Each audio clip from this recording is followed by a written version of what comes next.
George Ignatian, who's a former number cruncher at the Wall Street Journal, says in his By the Numbers column that after you take the first 5 or 6 seeds out, you can throw a blanket over the rest. Number one seeds have won 11 of the last 15 championships, again, in 2014. 11 of 15 were won by number one seeds. Now, of course, at any point in the year, college ball has no business mixing gambling with game, except for March Madness. Now, March Madness and its accompanying betting pool tradition go directly against NCAA's staunch anti-gambling policies, but they wink at it. Back in 2010, the organization released a manifesto on college sports betting, which read, I quote, "Sports wagering can be a serious crime that threatens the well-being of student athletes and the integrity of the game." Several times over the last decade, college basketball has doled out severe punishments for point shaving. In other words, it happened. Gamblers bribing players to win by fewer points than their team was favored for. And even game-throwing scandals. In fact, in 1998, 2 Northwestern basketball players were discovered to have shaved points during a 1995 season, sending both to prison for such a stint. They didn't serve a lot of time in prison, but they did. They went to prison for doing that, for shaving points. During the 1978-79 season, 4 of Boston College's top players were paid $2,500 apiece by gamblers for each game the Eagles failed to cover the point spread.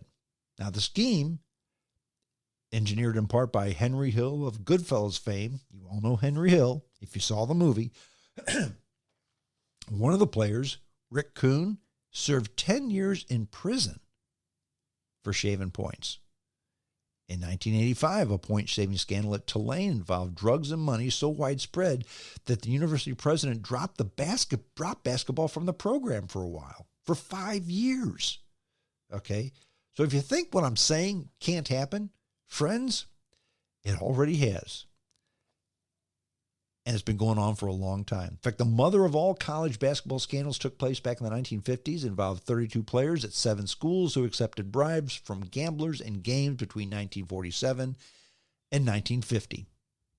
And the sport's most prestigious coach, Adolph Rupp from Kentucky, the arena's named after him. He was embarrassed when the NCAA suspended his Kentucky program from the 1952-53 season because his guys threw the game. So they've done this already. They've already done this. And are they doing it more? Who's to say? Now to wrap up, why am I getting on my soapbox talking about gambling and sports? Because most people who gamble on sports, I'm not saying it's wrong. I'm not saying it's immoral. Gambling is like anything else, okay? Gambling is like drinking. If you drink a little bit here and there, no harm, no foul. Same with eating. The same with taking it easy, okay? The same with anything. In moderation, it's fine. If you and your buddy place a $5 bet on a game between each other, it's fine. If you go to Las Vegas and place the bet, that's fine. But when you get into things like point shaving, okay? So you're not really throwing a game. You still won the game. I'm a player who gets zero compensation, if I'm a college player, for playing this game. That the schools, the stadiums people, the concessions people, the television people, they're all making millions of dollars off of me, off of watching me play.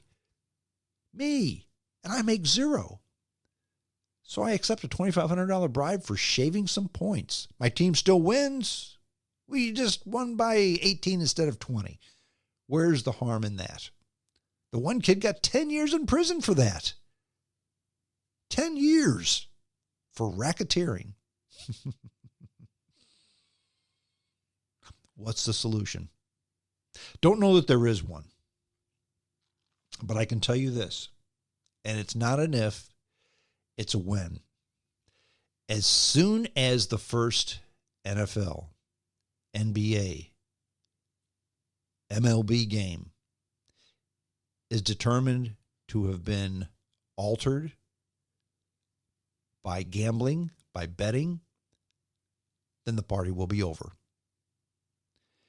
Because when that happens, I'm not saying it has, I'm saying that it will. Not if, but when. When that happens, you can lump the NBA, the NFL, MLB, and the NFL right in the same category as the WWF, the World Wrestling Federation. In other words, it'll be entertainment with a fixed result. And that, my friends, is not sports. That's simply theater. Well, that's it. We're done. Hope you enjoyed the podcast. Did you like it? I referenced old podcasts in the past. And you may think to yourself, well, I never heard that podcast. I never heard about it. I'd love to get it. Well, sure, you can go back to Spreaker.com and go ahead and look through the archives and find it. But the best way, the easiest way, send me your email address, jamestrongshow@hotmail.com. Send me your email address. I will send you upon completion, upon publication, right after the drop, I will send you a link via email to every podcast published. You can download it and then listen to it at your leisure and go back to it and listen to it again whenever you feel like it. Well, that's it. I'm done. Have a good weekend, folks. Have a good week. Until next time, this is James Strong saying adios.